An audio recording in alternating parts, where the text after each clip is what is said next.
So Pascal Siakam made his Indiana Pacers debut tonight against the Portland Trail Blazers. In conjunction with that, Tyrese Haliburton returned after suffering what looked like a really bad hamstring strain. Glad it wasn't anything more serious than that. But obviously we were all excited to watch this game because we want to see how Pascal looks in his first game, with the Pacers. And, there were obviously some clunkiness here and there to start out the game, especially on both sides of the ball. Weirdly in the first half, or I guess not weirdly, but Jeremy Grant and Pascal Siakam had a nice little back and forth in the first half. Jeremy Grant was on fire for most of this game, but you saw the vision throughout most of this game. I mean, obviously the transition where Pascal excels, you can either give him the ball or he'll streak down the court. I remember there was a play in the third quarter where Tyrese Haliburton got the rebound or got the outlet pass. I don't remember how it happened, but obviously he pushed the ball up the court and found Pascal streaking down the middle of the lane, but didn't make the layup because Jeremy Grant got a clean strip. But that's kind of the stuff that you were envisioning if you were a big fan of this trade like I was. Pascal just augments so many things for the Pacers, and I think the Pacers spacing and the way they play offensively will also make Siakam better. There were a few times where, Siakam had the ball on the block or near the elbow, and one time he was posting up, and as he was backing down, Buddy Hield was coming around a screen at the top of the key, and he gave it to Buddy Hield, and Buddy Hield made the three. There was another time where he passed it out to Miles Turner, who had a very good game in this one, 6 of 10 from 3, and Pascal passed it out, and, Miles Turner made one of those threes. And Tyrese Haliburton didn't miss a beat tonight either. 21 points and 17 assists with just 0 turnovers. It's just ridiculous watching this dude play. But kind of like what I talked about in my Siakam trade reaction, there's just a lot of space with Aaron Nesmith starting at the 3 and Pascal starting at the 4. There's just a lot of athleticism there, a lot of versatility there. And there were even a few possessions there where they let Siakam cook a little bit. And when that wasn't happening, they would kick it back out to the top of the key, and Haliburton ran like a double drag screen like the Pacers always do with Miles Turner and Buddy Hield. So even then the Pacers would get back to their normal stuff.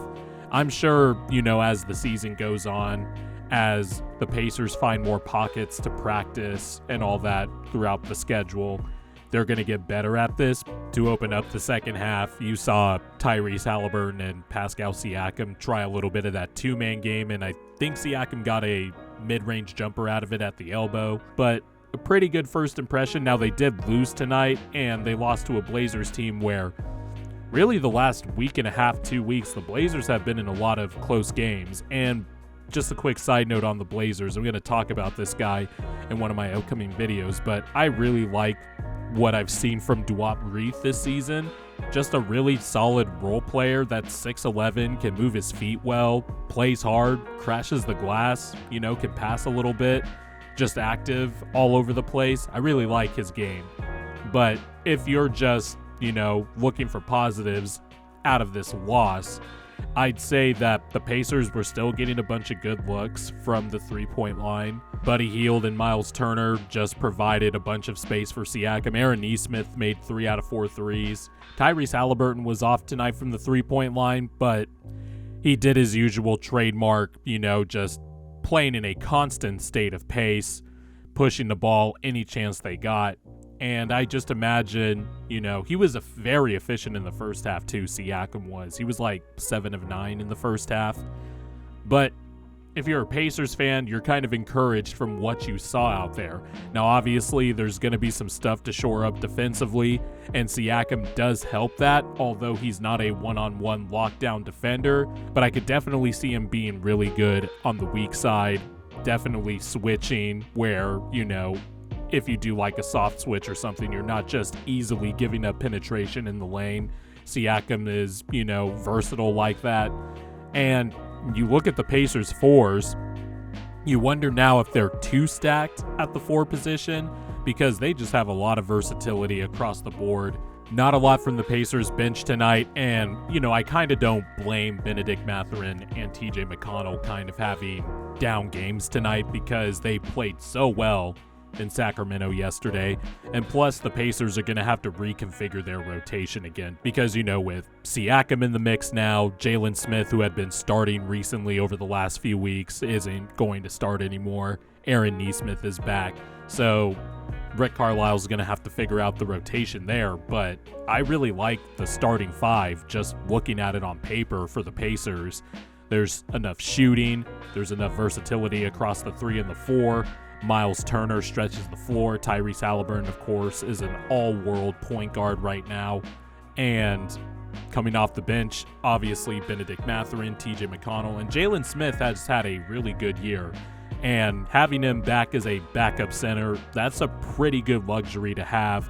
And then, of course, they're young guys. Ben Shepherd didn't play as well as he did last night, but another nice little rookie there that maybe they could develop throughout the year. Jarris Walker didn't play tonight, but he was playing really well yesterday. So it'll be kind of interesting to see what Rick Carlisle figures out here with different lineup combinations and then getting a rhythm down for his ideal rotation and stuff like that. Definitely, I mentioned it before, got to shore up the defense a little bit.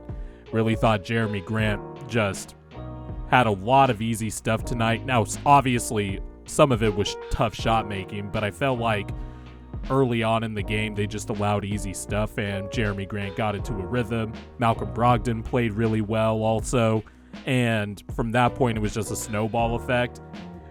But the bottom line is, you kind of saw immediately what Siakam brings to the Pacers and how the Pacers make him better, which is always an under-discussed thing when we talk about a player being acquired by a team.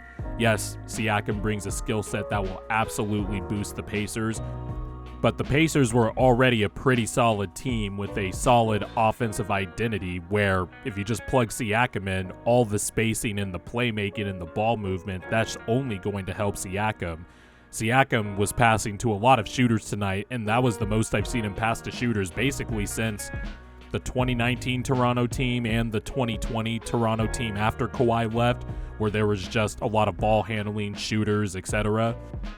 So yeah, can't wait to see how this develops further.